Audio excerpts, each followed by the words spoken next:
Est-ce que tu peux nous décrire tes symptômes au quotidien? C'est des plaques qui grattent ou pas, mais qui sont bien présentes. Avec le traitement que j'ai aujourd'hui, j'arrive à plutôt bien m'en sortir. Par le passé, c'était des grosses plaques épaisses qui pouvaient faire mal, comme des bleus.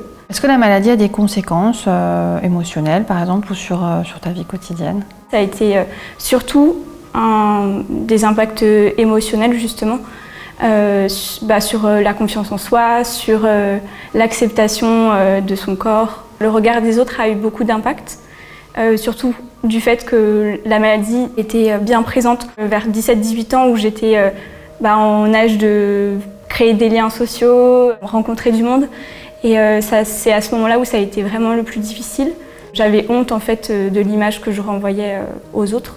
Au fil du temps, j'ai été mieux prise en charge et ensuite j'ai aussi appris à accepter de montrer une image avec laquelle j'étais pas forcément OK, mais qui était celle que j'étais vraiment, quoi. Est-ce que tu as une passion, un sport, un loisir en particulier que tu aimes pratiquer? Est-ce que ton eczéma t'a parfois empêché de la pratiquer? Pendant toute mon enfance, comme l'eczéma était peu présent, ça m'a pas du tout empêché de danser beaucoup, de faire des voyages autour de la danse, etc. C'était super.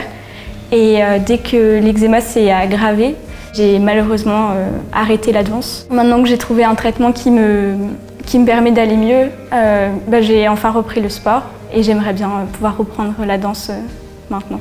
Et au quotidien, est-ce que tu te sens comprise par ton entourage? Mes frères et sœurs et le reste de ma famille n'ont pas toujours compris que c'était vraiment une maladie. Tout le monde me disait toujours ça passera, ça ira mieux. Grâce à toute la connaissance que j'ai acquise par l'éducation thérapeutique, ça m'a vraiment permis de leur expliquer ce que c'était, d'où ça venait. Finalement, j'ai refait un peu l'éducation de ma famille pour leur expliquer que la dermatite atopique, c'est une vraie maladie et ça restera là toute ma vie. Qu'est-ce que tu aimerais partager de positif aux autres patients qui souffrent de dermatite atopique? C'est qu'il ne faut jamais laisser tomber.